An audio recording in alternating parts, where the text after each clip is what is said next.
I am the Tofu Golem. Please enjoy the video.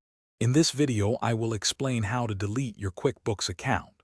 First, it's important to understand that deleting usually refers to canceling your subscription, as a full account deletion is a separate process.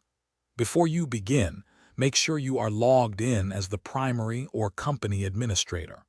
Also, please use a web browser on your computer, as the mobile app does not support this action.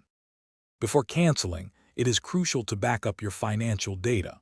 You can export various reports and lists, such as your balance sheet and profit and loss statements, to Excel.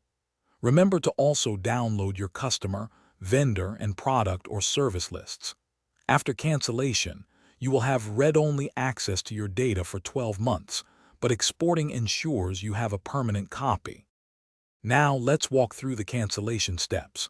Once logged into QuickBooks Online, click the Settings gear icon in the top right corner. From the drop-down menu, select Subscriptions and Billing. In the QuickBooks section, you will find the option to cancel subscription. Follow the subsequent on-screen prompts, which may include a brief survey, to complete and confirm your cancellation.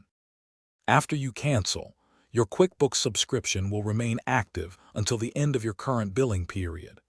You will then have read-only access to your data for 1 year. Keep in mind that canceling your QuickBooks subscription does not automatically delete your entire Intuit account. If you use QuickBooks Desktop, the cancellation process is different and requires contacting their support team directly for assistance. Thanks for watching. Consider subscribing if we helped you today.